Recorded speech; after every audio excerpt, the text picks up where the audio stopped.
મિત્રો તમે પશુપાલન કરો છો તો આ વિડીયો ખાસ તમારા માટે છે। મિત્રો તમે પશુપાલન કરતા હો ને તમારા પશુઓના દૂધના ફેટ અને એસએનએફ ઓછા આવતા હોય, તમારી જે ઇન્કમ હોય છે, જે તમારી આવક હોય છે, જે દૂધના જે ભાવ મળે છે એ ફેટ અને એસએનએફ ના હિસાબે જ મળતા હોય છે।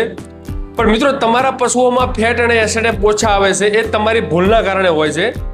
તો મિત્રો તમારી પાસે કોઈ બી પ્રકારનું પશુ હોય, ગાય હોય, ભેંસ હોય, અને એમાં ફેટ અને એસએનએફ ઓછા આવતા હોય, 100% ગેરંટી સાથે તમને એવી ઇન્ફોર્મેટિવ જાણકારી આપું છું। તમે તમારા પશુઓમાં આ જાણકારીનો ઉપયોગ કરશો તો ગેરંટી સાથે તમારા પશુઓમાં 5, 5.5, 6, 6.5 ફેટ આવે છે એ 7, 7.5, 8, 8.5, 9 સુધીના ફેટ આવશે। તો મિત્રો આ વિડીયો બહુ ઇન્ફોર્મેટિવ છે। આજનો દિવસ તમે રીલ સ્ક્રોલિંગ ઓછી કરજો અને વિડીયો ધ્યાનથી જોઈ લો। જિંદગીમાં કંઈ કમાવવું હોય અને તમારે તમારું મોટું નામ કરવું હોય અને આર્થિક રીતે તમારે મજબૂત થવું હોય તો આ વિડીયો મિત્રો ધ્યાનથી જોઈ લો। અમને પ્રોત્સાહન સ્વરૂપે એક લાઈક કરી દેજો અને નીચે એક હાઈ બટન આપેલું છે, હાઈ બટનને અવશ્ય પ્રેસ કરજો। ચલો અહીંયાથી વિડીયો આપણે શરૂઆત કરીએ। મિત્રો ટોપિક નંબર 1, પશુઓના દૂધના ફેટ અને એસએનએફ પશુઓની નસલ ઉપર નિર્ભર કરે છે। જે પશુ કદમાં મોટું હોય, એનું વજન મજબૂત હોય, જેનું શરીર મોટું હોય અને એવા પશુઓમાં મિત્રો તંદુરસ્તી વધુ હોય છે અને એવા પશુઓમાં ઉર્જા વધુ હોય છે। જેવી રીતે તમારી પાસે બન્ની અને મહેસાણી ભેંસ જે વજનમાં એકદમ હલકી હોય અને એવા પશુઓમાં મીન્સ એવી નસલોમાં ફેટ અને એસએનએફ બહુ ઓછા જોવા મળે છે અને જાફરાબાદી ભેંસમાં 7, 7.5, 8, 9, 10, 11, 12 સુધીના મિત્રો ફેટ આવતા હોય છે। તો તમારી પાસે નાની ભેંસ છે, એની અંદર તમે કેવી રીતે ફેટ વધારી શકો છો એ આપણે બીજા ટોપિકમાં તમને જણાવીએ। મિત્રો ટોપિક નંબર 2, તમારા પશુઓને ફાઈબર અને પ્રોટીન આપો। મિત્રો તમારી પાસે નાનું પશુ હોય, વજનમાં એકદમ હલકું હોય અને એવા પશુઓમાં ફેટ અને એસએનએફ ઓછા આવતા હોય તો તમે તમારા પશુઓમાં ફાઈબર મીન્સ સૂકો ચારો વધુ આપો। સૂકો ચારો આપશો તો એના ફેટ અને એસએનએફ જે રેશિયો છે વધુ જોવા મળશે। અને પ્રોટીન એટલે મિત્રો કઠોળીય દાળીય, જેવી રીતે ચણાચૂરી છે, દાળચૂરી, જે અલગ અલગ દાળો આવતી હોય છે, જે કઠોળીય વર્ગ આપતો હોય છે, એમાં મિત્રો ફેટ અને એસએનએફ બહુ સારા એવા જોવા મળે છે। ઘણા બધા એવા પશુપાલક મિત્રો કપાસિયા ખળ મીન્સ સાદી ભાષામાં આપણે કહીએ તો પાપડી, એ પાપડી આપતા હોય છે અને પાપડીના હિસાબે પણ બહુ સારા એવા ફેટ આવતા હોય છે। જો મિત્રો તમારે પશુઓમાં બહુ ઓછા ફેટ આવતા હોય, બહુ ઓછા એસએનએફ આવતા હોય અને તમારી ભેંસ વજનમાં એકદમ હલકી હોય અને દૂધની ગુણવત્તા એકદમ હલકી આવતી હોય તો મિત્રો તમે ડાયરેક્ટ કપાસના જે દાણા આવે છે, કપાસના બીજ આવે છે, જે મોટી મોટી મિલમાં, મોટી મોટી ફેક્ટરીમાં જે દાણા મળે છે, એ દાણા તમે લઈને તમારા પશુઓમાં રોજના 50 થી 100 ગ્રામ આપો તો તમને 2.5 થી 3 ફેટનો વધારો જોવા મળશે। મિત્રો સૂકો પ્રભાવિત વિસ્તાર છે, જેવી રીતે સુઈગામ છે, વાવ છે, પ્લસ થરાદ છે, એવા વિસ્તારમાં પશુઓમાં ફેટ વધુ જોવા મળતા હોય। ત્યાં મિત્રો લીલો ચારો પશુપાલકો આપતા હોતા નથી, ત્યાં માત્ર સૂકા ચારા ઉપર જ નિર્ભર કરતા હોય છે અને ત્યાં મોસ્ટ ઓફ પશુપાલક મિત્રો પાપડી પણ આપતા હોય છે। હવે મિત્રો સૂકો ચારો એકલો આપવો અને પાપડી એકલી આપવી એ પશુઓ માટે નુકસાન કરતા હોય છે। એ શરૂઆતમાં તમને ફેટ પણ આપશે, એસએનએફ પણ આપશે, પણ આગળ જતા તમારા પશુઓમાં જે અર્થતંત્ર છે, તમારું પશુઓનું જે શારીરિક વિકાસ છે ને ઘણી બધી એવી સમસ્યાનું ઘર તમારું પશુ થઈ જશે। તો પશુઓને મિત્રો એક પ્રકારનો તમે સંતુલિત આહાર આપો। મિત્રો ટોપિક નંબર 3, સંતુલિત આહાર આપો। મિત્રો સંતુલિત આહાર કોને કહેવાય? જેની અંદર દાળ પણ આવી ગઈ, કઠોળ પણ આવી ગયો, અનાજ પણ આવી ગયું, તેલીય વસ્તુ પણ આવી ગયું, મિનરલ પણ આવી ગયું। મિત્રો ઘણા બધા એવા પશુપાલક મિત્રો એકલો કપાસિયા ખોળ આપતા હોય છે, જે પાપડી આપતા હોય છે। ઘણા બધા એવા પશુપાલક મિત્રો મકાઈનો ભેળો આપતા હોય છે। મિત્રો આ એક તમારી મોટી ભૂલ છે। મિત્રો પશુઓને પ્રોટીન, વિટામિન, વસા, પાણી અને ખનિજ લવણ જોવે। આ એક પ્રકારનો સંતુલિત આહાર કહેવાય। પ્રોટીન એટલે કે જે દાળમાં હોય છે, વિટામિન્સ જે આપણે અનાજ આપીએ છીએ, વસા મીન્સ તેલીય વસ્તુ, વસા એટલે કે ફેટ, પાણી, અને મિત્રો પાણી એક સૌથી અગત્યનો પાયો છે, અને ખનિજ લવણ એટલે કે મિનરલ। હવે મિત્રો આપણા બનાસકાંઠામાં બીજી ઘણી બધી એવી ગુજરાતની ડેરીઓ છે જ્યાં એક સ્લેબ આકારમાં, ગોળીના આકારમાં એક ફીડ આપવામાં આવે છે। અહીંયા બનાસ દાણ મળે છે અને પંજાબ, હરિયાણા વિસ્તારના પણ ઘણા બધા એવા જે ફીડ બજારમાં મળી રહ્યા છે। એ એક સંતુલિત આહાર છે મિત્રો। એમાં દાળીય વસ્તુ પણ આવી ગઈ, કઠોળીય પણ આવી ગઈ, અનાજ પણ આવી ગયું, તેલીય વસ્તુ પણ આવી ગયું, ઘણા બધા એવા મિનરલ પણ આવી ગયા, ઘણા બધા એવા પોષક તત્વો પણ અંદર એડ કરીને આપતા હોય છે અને એ ભઠ્ઠીમાં સ્ટીમ કરીને આપતા હોય છે। મિત્રો એની અંદર જે નેગેટિવ ઉર્જા છે, જે નેગેટિવ બેક્ટેરિયા છે, જે નેગેટિવ કન્ટેન્ટ છે, એ સ્ટીમ કરવાથી એ બળી જાય છે, એનો નાશ થઈ જાય છે અને જે પોઝિટિવ, જે પશુને વાસ્તવિક રીતે જે કન્ટેન્ટ જોવે છે એ જ એની સાથે સંકળાયેલા હોય છે। તો મિત્રો તમે જે સ્ટીમ હોય છે એ આપશો તો સૌથી પશુઓ માટે સૌથી સારું જે મિત્રો સ્ટીમ કરેલા જે તમે ગોળી આકારમાં જે દાણ મળે છે એ પશુને આપશો તો પશુઓ માટે બહુ ગુણકારી છે. બનાસ દાન જેવા જે ગોળી આકારમાં જે દાણ મળે છે મિત્રો એ ડાયરેક્ટ પશુને તમે આખે આખું કોરું જ આપો. ઘણા બધા એવા પશુપાલક મિત્રો પાણી સાથે પલાળીને આપતા હોય છે, એ મિત્રો નુકસાન કરે છે. જેવી રીતે આપણે રોટલી પકવીને ખાઈએ છીએ, રોટલો પકવીને ખાઈએ છીએ અને એને પાણીમાં પલાળીને આપણે ખાવાથી જે આપણને જે નુકસાન કરે છે એવો જ આ એક ફીડ છે જે પકવેલું છે અને કોરી કોરું આપશો તો તમને બહુ સારા એવા એમના દાખલા જોવા મળશે. મિત્રો પશુઓને સૌથી વધુ જુગાલી કરવા માટેનો સમય આપો. મિત્રો પશુ એક રૂમિનેન્ટ પશુ છે, પશુ એક રૂમિનેન્ટ છે અને પશુઓને તમે જુગાલી કરવાનો સમય નહીં આપો તો તમારા પશુઓના દૂધ વધવાના નથી, તમારા પશુના એસએનએફ વધવાના નથી, તમારા પશુના ફેટ વધવાના નથી, તમારા પશુનો ગ્રોથ થવાનો નથી, તમારું પશુની હાઈટ વધવાની નથી, તમારું પશુ જલ્દી તૈયાર થવાનું નથી. મિત્રો જે તમે ખોરાક આપો છો એ પશુની અંદર 4 પેટ આવેલા હોય છે અને એ કટિંગ કરીને 4 પેટની અંદર ભરે છે. મિત્રો મુખ્યત્વે પશુની અંદર 4 પેટ આવે છે. મોટું પેટ છે એનું નામ છે રૂમન, જે સૌથી મોટું પેટ છે અને એની અંદર લાખોની સંખ્યામાં બેક્ટેરિયા મીન્સ સૂક્ષ્મ જીવાણુ હોય છે જે આપણે ચારો આપે છે એને તોડીને એ પચાવે છે. મિત્રો બીજા નંબરનું પેટ છે એને કહેવાય છે રેટિક્યુલમ. હવે જે એને ચારો તોડ્યો છે એની જે બીજા નંબરનું પેટ છે એ ચારાને ગોળીઓ બનાવે છે અને ગોળીઓ બનાવ્યા પછી ચબાવવા માટે પાછું એ મોઢા તરફ ધકેલે છે. મિત્રો પેટ નંબર 3 ઓબસમ, જે આપણે ચારો આપ્યો છે, જે પોષક તત્વો આપ્યા છે એનામાંથી એ પોષણ લે છે. મિત્રો ચોથા નંબરનું પેટ છે એનું નામ છે એબોમાસમ. અહીંયા રહેલા એસિડ અને એન્ઝાઇમથી જે આપણે પશુઓને ખોરાક આપીએ છીએ એ પચતો હોય છે. હવે મિત્રો પશુઓનો ખોરાક પચવા માટેની મુખ્યત્વે આ 4 પ્રણાલી છે અને જે તમે ખોરાક આપો છો એ આ પ્રણાલીમાં કાર્ય થવા માટે તમે સમય નહીં આપો તો તમે આખો દિવસ ચારો ચાલુ રાખશો તો પશુ ખાશે અને ગોબર દ્વારા ડાયરેક્ટ એ બહાર નીકળી જશે.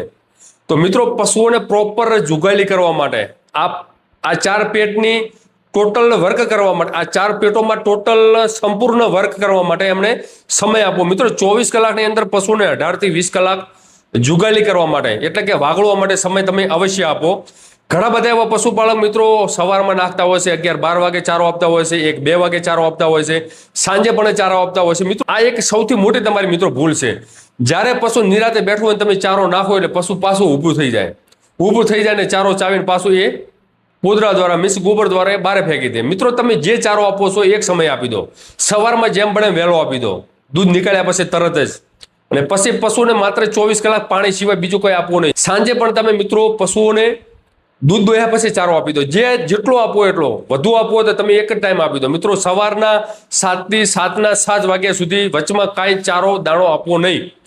જો મિત્રો તમે તમારા પશુઓને જુગાલી કરવા માટે મીન્સ વાગળવા માટે તમે 18 થી 20 કલાક નહીં આપ્યા તો તમારા પશુઓમાં દૂધ, એસએનએફ, ફેટ પણ આપવાના નથી. અને મિત્રો બપોરના સમયે તમારા ફાર્મમાં તમારે પણ જવાની જરૂર હોતી નથી. કોઈ પણ બહારના મિત્રો, કોઈ પણ બહારના કોઈ ફાર્મ જોવા આવે તો પણ એમને એલાઉડ ન કરવા દેશો. કારણ કે જો તમે બપોરે પશુઓને પરેશાન કરશો અને પશુઓને તમે ઊભા કરી દેશો તો તમારા પશુઓના ફેટ, એસએનએફ, દૂધ, એનો ગ્રોથ, એની ચમક, જલ્દી તૈયાર, આ ઘણી બધી એવી સમસ્યા રહેશે. તો મિત્રો પશુઓને 18 થી 20 કલાક જુગાલી કરવા માટેનો પ્રોપર સમય આપો. મિત્રો પશુઓ માટે ખુલ્લો વાડો બનાવો. મિત્રો જે તમે મોટી ભૂલ કરો છો એ સૌથી મોટી તમારી ભૂલ હોય છે, પશુઓને તમે બાંધીને રાખો છો. મિત્રો તમારી પાસે પર્ટિક્યુલર કોઈ એવી સ્પેસ હોય, એવી કોઈ જગ્યા હોય તો ત્યાં તમે વ્યવસ્થિત એવો વાડો બનાવી દો. એની અંદર તમે પશુઓને ખુલ્લા રાખી દો. પશુ જેટલું ખુલ્લું રહેશે એના શરીર માટે, એના માનસિક વિકાસ માટે અને એના શરીરના વિકાસ માટે એ ઘણું બધું ઉપયોગી છે. મિત્રો જો પશુ તમે બાંધ્યું રાખ્યું અને એ ટ્રેસમાં હશે, તળાવમાં હશે તો એનું હોર્મોન્સ વધશે અને હોર્મોન્સ વધશે તો એના ફેટ, એસએનએફ ઘણા બધા એવા તમને પ્રોબ્લેમ જોવા મળશે. જેટલું પશુને તમે ખુલ્લા વાડામાં રાખશો એ પશુ એકદમ નિરાતે આરામમાં રહેશે, ફ્રી માઇન્ડથી રહેશે. એને જ્યાં બેસવું ત્યાં બેસશે. જગ્યા એકદમ સૂકી હોવાથી ત્યાં એને નિરાતે રહી શકશે. જ્યાં એને હરવું હોય, જ્યાં ફરવું હોય, જ્યાં બેસવું હોય, જ્યાં કૂદવું હોય, જ્યાં વાગડવું હોય એવી તમે વ્યવસ્થા બનાવો. મિત્રો પશુઓને ખુલ્લું બનાવો, પશુઓને ખુલ્લું રાખો, વાડો બનાવો. એની અંદર તમે એક વ્યવસ્થિત સ્ટ્રક્ચર બાંધી લો. પશુને સ્ટ્રક્ચરમાં બેસવું હોય તો ત્યાં બેસી શકે, ખુલ્લામાં બેસવું હોય તો ખુલ્લામાં બેસી શકે. મિત્રો પશુઓ એકદમ શાંતમાં હશે, પશુ માનસિક રીતે એકદમ શાંત હશે, રક્ત પ્રવાહ કહેવાય ને એ પણ વધશે. અને આ રક્ત પ્રવાહ વધુ હશે તો તમારા પશુમાં બહુ મોટા એવા પરિણામો જોવા મળશે. તો મિત્રો, પશુઓને વાડામાં રાખવાથી તમને બહુ મોટા એવા ફાયદા થાય છે. બનાસ ડેરીનો પણ હમણાં એક સર્વે આવ્યો. બનાસ ડેરીએ પણ એવો સર્વે કર્યો છે, જે પશુઓ બાંધેલા છે અને જે પશુઓ ખુલ્લા છે, બાંધેલા પશુઓ કરતા ખુલ્લા પશુઓમાં દૂધ સારા એવા જોવા મળ્યા છે. ફેટ પણ બહુ સારા એવા જોવા મળ્યા છે. એસએનએ પણ બહુ સારા એવા જોવા મળ્યા છે. મિત્રો, તમારી પાસે જગ્યા હોય તો તમે પશુઓને ખુલ્લા વાડાની વ્યવસ્થા કરો. આ વ્યવસ્થા કર્યા પછી મિત્રો, ખુદ તમારી નરી આંખે તમે તમારા પશુઓમાં જે ફરક જોવા મળે છે, જે ચેન્જીસ જોવા મળે છે, પશુ જલ્દી તૈયાર થઈ જાય છે, પશુની કસરત થાય છે, પશુને જે ખૂર હોય છે એને પગની મજબૂતાઈ એ બધી રીતે મજબૂત હોય છે. ફેટ, એસએનએ, દૂધ બધું મિત્રો વધે છે. મિત્રો, ટોપિક નંબર 6, તમારા પશુઓમાં પેટમાં માઇક્રોફ્લોરા મીન્સ સારા બેક્ટેરિયા વધારો. હવે મિત્રો, જે પશુઓનું જે પાચન થાય છે એ સારા બેક્ટેરિયાના હિસાબે થતું હોય છે. જે મિત્રો પશુઓને જે પોષણ મળતું હોય છે એ માઇક્રોફ્લોરા મીન્સ પશુઓના પેટમાં રહેલા સારા બેક્ટેરિયાના કારણે જ પોષણ મળતું હોય છે. જો તમારા પશુઓમાં માઇક્રોફ્લોરા ઓછા હશે તો તમારા પશુને ખુદને પોષણ મળવાનું નથી, તમારા પશુના ફેટ વધવાના નથી, એસએનએ વધવાના નથી, દૂધ વધવાનું નથી, તમારું પશુ જલ્દી તૈયાર પણ થવાનું નથી. તો મિત્રો, માઇક્રોફ્લોરા વધારવા માટે પશુઓને સંતુલિત આહાર અને પાણી આ બે આપવું જરૂરી છે. જો મિત્રો તમે તમારા પશુઓને એકલી પાપડી આપશો અથવા એકલો ખોળ આપશો અથવા એકલું અનાજ આપશો તો આગળ જતા તમારું પશુ સમસ્યાનું ઘર થવાનું છે. પશુને મિત્રો એક સંતુલિત આહાર આપો. અને માઇક્રોફ્લોરા વધારવા માટે મિત્રો પશુનું પીએચ લેવલ આવે ને એ મેન્ટેન રાખવું બહુ જરૂરી છે. 6 થી 8 જે પીએચ લેવલ છે એ પશુઓ માટે બહુ ગુણકારી છે. પશુના પેટમાં પશુનું પીએચ લેવલ મેન્ટેન હશે તો જ માઇક્રોફ્લોરા, જેને સારા બેક્ટેરિયા કહીએ, એ વધશે. અને આ પીએચ લેવલ મેન્ટેન રાખવા માટે મિત્રો તમે મીઠું પણ આપી શકો છો, સેંધા નમક પણ આપી શકો છો, મીઠા સોડા પણ આપી શકો છો. અને અત્યારે બજારમાં સૌથી ચર્ચિત પ્રોડક્ટ બફર, જેને આપણે બફ ઝોન પણ કહીએ છીએ, ઘણી બધી એવી કંપનીમાં બફર નામથી પણ ઓળખાય છે, ઘણી બધી એવી કંપનીઓમાં બફરથી પણ ઓળખાય છે. પશુને અંદરથી એસિટોસિસ હશે એ સમસ્યાનું સમાધાન થશે. પશુનું પીએચ લેવલ એકદમ મેન્ટેન રહેશે અને પીએચ લેવલ મેન્ટેન રહેશે તો જે સારા બેક્ટેરિયા છે, જે માઇક્રોફ્લોરા છે, એ પશુના પેટમાં વધવાના છે. અને આ માઇક્રોફ્લોરા વધી ગયા તો તમારા પશુમાં ફેટ, એસએનએ, દૂધ, સર્વાંગી વિકાસ પશુનો સારો થશે. તો મિત્રો, પશુઓનું પીએચ લેવલ મેન્ટેન રાખો. અને પીએચ લેવલ મેન્ટેન રાખવા માટે તમે મીઠા સોડા, સેંધા નમક અને આયોડિન જે આપો છો, મીઠું, એ પણ આયોડિન આપજો મિત્રો, જે આપણે ખાઈએ છીએ. અને બફર અથવા બફ ઝોન તમે જરૂર આપો. મિત્રો, ટોપિક નંબર 7 અગત્યનો આ ટોપિક છે, ડીવોર્મિંગ. હવે તમે જે મોંઘા ખોરાક આપ્યા છે એ ખોરાક તમે આપો છો તમારા પશુઓમાં સારા દૂધ લેવા માટે, તમારા પશુઓને જલ્દી તૈયાર કરવા માટે. જે તમે પોષણ આપો છો પ્રોપર પશુઓને મળે એના માટે તમે ખોરાક આપતા હો છો. પણ મિત્રો, તમને એ ખબર હોતી નથી પશુઓના પેટમાં બેઠેલા જે કરમિયા છે, જે કીડા છે, એ જે તમે પશુઓને ખોરાક આપો છો એ ખુદ ખાઈ લેશે, એનું પોષણ કીડા ખાઈ લેશે, પશુઓને મળતું નથી. મિત્રો, હરેક 3 મહિનાની અંદર પશુઓમાં તમે ડીવોર્મિંગ અવશ્ય કરો. કીડા નીકળવાની ગોળી મિત્રો તમે અવશ્ય આપો. આ ગોળી મિત્રો તમને મેડિકલ ઉપર પણ મળી જશે, પશુની સરકારી હોસ્પિટલ છે ત્યાં તમને ફ્રીમાં મળી જશે, જે ડેરી હોય છે ડેરીમાં પણ તમને ફ્રીમાં મળી જશે. મિત્રો, હરેક 3 મહિનાની અંદર તમે ડીવોર્મિંગ અવશ્ય કરો.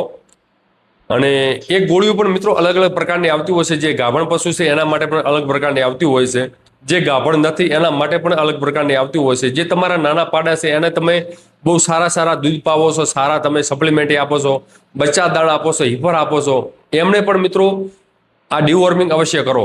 બચ્ચાઓ માટે પણ એક અલગ ગોળી આવતી હોય છે. તો કરમિયા નીકાળવા માટેની મિત્રો હરેક પશુને ગોળી અવશ્ય આપો. અને ડીવોર્મિંગ કર્યા પછી મિત્રો તમે લીવર ટોનિક પણ અવશ્ય આપી શકો છો, કારણ કે ઘણા બધા એવા કરમિયા પશુના લીવરમાં જતા હોય છે. લીવરને ક્લિયર બનાવવા માટે તમે લીવર ટોનિક પણ આપી શકો છો. મિત્રો, ટોપિક નંબર 8 પાણી.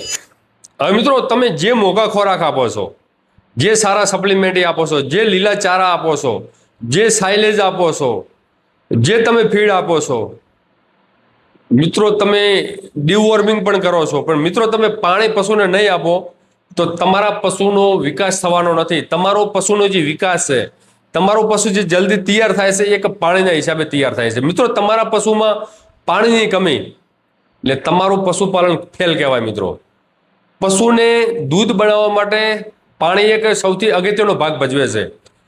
પશુને 1 લીટર દૂધ બનાવવા માટે 3 થી 5 લીટર પાણીની જરૂર પડે છે. અને મિત્રો દૂધની અંદર 70 થી 95% પાણી હોય છે. મિત્રો પશુને તમે 24 કલાક પશુની પાસે પાણી ઉપલબ્ધ કરાવો. જો તમે ફાર્મમાં બાંધીને રાખતા હો તો એની આગલા મોઢે જ તો મિત્રો પશુના મોઢે જ તમે પાણીની ટપની વ્યવસ્થા કરો. અને જો તમે ખુલ્લામાં રાખતા હો ત્યાં વ્યવસ્થિત એક સારો એવો વૃક્ષ હોય જ્યાં તડકો ના આવતો હોય એવી જગ્યા ઉપર તમે મિત્રો ટાંકી બનાવી લો, જેથી કરીને પશુ દિવસમાં એના મરજી મુજબ એને જેટલું પાણી પીવું હોય એટલું પાણી પી શકે. હવે આપણે ભૂલ હોય છે કે આપણે 2 ટાઈમ પશુને ચેન્જ કરતી વખતે ખીલા ચેન્જ કરતી વખતે આપણે પશુને અવાડા પાસે લઈ જઈએ, પણ ત્યાં પશુ એની મરજી મુજબ પાણી પી શકતું નથી. પશુને મિત્રો 24 કલાક એને 10 વાર 15 વાર જેટલી વાર એને પાણી પીવું હોય એ મુજબ તમે વ્યવસ્થા કરો. મિત્રો એક દુધારું પશુ જે મોટું વયસ્ક વજનવાળું હોય એને 100 લીટર આસપાસ પાણીની જરૂર હોય છે. તો મિત્રો તમારા પશુમાં ફેટ, એસએનએફ, દૂધ અને પશુનો સર્વાંગી વિકાસ કરવો હોય તો પાણી 24 કલાક પશુઓ પાસે ઉપલબ્ધ કરાવો. મિત્રો ટોપિક નંબર 9, બાયપાસ ફેટ. હવે તમે ઘણી બધી એવી આ ખોરાકો આપી દીધા, દાણા આપી દીધા અને છતાં પણ તમારા પશુઓમાં ફેટ ન વધે તો બાયપાસ ફેટ, જે બાયપાસ ફેટ મિત્રો તમે પાવડર સ્વરૂપે એ ફેટ આપી શકો છો. અને આ બાયપાસ તમે ફેટ આપશો તો તમારા પશુઓના દૂધમાં ફેટ બહુ સારા એવા જોવા મળશે. અને બનાસકાંઠા બીજી ઘણી બધી એવી સહકારી મંડળીઓ છે ત્યાં બહુ સારા પ્રમાણમાં બાયપાસ ફેટ મળતા હોય છે. બનાસ ડેરીમાં બહુ ઓછી કિંમતે બાયપાસ ફેટ મળે છે. અને આ બાયપાસ ફેટ તમે તમારા પશુઓને કન્સિસ્ટન્સી આપશો તો પશુનું દૂધ, ફેટ, પશુ પણ જલ્દી તૈયાર થશે. ને પશુની જે લેન્થ કહેવાય ને, પશુનું જે બ્લડ કહેવાય ને, એની ચરબી એ પણ મજબૂત રહેશે. તો તમારા પશુઓમાં તમે તમારા પશુના દૂધમાં ફેટ ના આવતા હોય તો બાયપાસ ફેટ મિત્રો અવશ્ય આપો. મિત્રો ટોપિક નંબર 10, મિનરલ મિક્સર કેમ જરૂરી છે. મિત્રો આપણા પૂર્વજો મિત્રો ગોચર ભૂમિ, જંગલોમાં, ખેતરોમાં આપણા પશુને ચરાવવા લઈ જતા. મિત્રો અત્યારે આપણું પશુ છે એને આપણે એક ખીલા ઉપર સીમિત કરી દીધું છે, એક વાડામાં પૂરી દીધું છે. આપણે જે પશુઓને જે ખોરાક આપી રહ્યા છીએ, જે લીલો ચારો આપી રહ્યા છીએ, એ પશુઓના શરીરની અંદર જે પોષક તત્વોની જે કમી છે એ પૂરી કરી શકતા નથી. અને આ પોષક તત્વોની કમીના હિસાબે ઘણી બધી એવી આપણા પશુઓમાં સમસ્યા જોવા મળે છે. જેવી રીતે પશુના દૂધ બહુ ઓછા હોય છે, ફેટ પણ બહુ ઓછા આવતા હોય છે, એસએનએફ પણ બહુ ઓછા આવતા હોય છે. પશુ એટલું બધું મજબૂત નથી બનતું અને પશુ વારે ઘડીએ રિપીટ થાય છે, મીન્સ એ ગાભણ નથી ઠહેરતું, ઉઠલા મારે છે. આ સર્વ સમસ્યાઓના સમાધાન માટે મિત્રો પશુઓને તમે મિનરલ આપો. Calcium, magnesium, iron, zinc, cobalt જેવા પોષક તત્વો, મીન્સ જે પશુઓને જે પોષક તત્વોની જરૂર હોય છે, આ પોષક તત્વોના હિસાબે જ પશુઓમાં બહુ સારા એવા ફેરફારો જોવા મળે છે. હરેક વર્ષે પશુ વીઈ જાય છે, પશુનું શરીર પણ મજબૂત બને છે, પશુના દૂધમાં ફેટ પણ બહુ સારા એવા આવે છે, પશુની દૂધની ગુણવત્તા પણ બહુ સારી એવી હોય છે, એસએનએફ પણ બહુ સારા એવા આવે છે. મિત્રો બનાસ ડેરીમાં મળતું જે બનાસ મીન નામનું જે મિનરલ મિક્સર છે, તમે કન્સિસ્ટન્સી તમારા પશુઓમાં ઉપયોગ કરશો તો તમને બહુ મોટા એવા ફાયદા જોવા મળશે. અને મિત્રો એની કિંમત પણ બહુ ઓછી છે. તો મિત્રો જે તમને 10 ટોપિક જણાવ્યા છે મિત્રો, ખરેખર તમે તમારા પશુપાલન ક્ષેત્રમાં આ 10 ટોપિકનો તમે ઉપયોગ કરશો તો ગેરંટી આપું છું કે તમારા પશુઓમાં સર્વાંગી વિકાસ પણ થશે, પશુઓના દૂધ પણ વધશે, પશુના એસએનએફ પણ વધશે અને પશુના ફેટ પણ વધશે. અને આ ફેટ સારા આવશે તો મિત્રો તમે બહુ મોટી એવી ઇન્કમ કમાઈ શકશો. તો મિત્રો વિડીયો તમને કેવો લાગ્યો, વિડીયોમાં એક લાઇક કરી દેજો અને આવા ઇન્ફોર્મેટિવ વિડીયો જોવા માટે અમને ફોલો કરો અને એક મિત્રો સારી એક કોમેન્ટ કરજો. તો મિત્રો જલ્દી મળીએ નવા વિડીયો સાથે. આ વિડીયોનો આપણે અહીંયા સમાપન કરીએ. જય ગૌ માતા, જય ગોપાલ, વંદે ગૌ માતરમ. ખૂબ ખૂબ ધન્યવાદ, આભાર.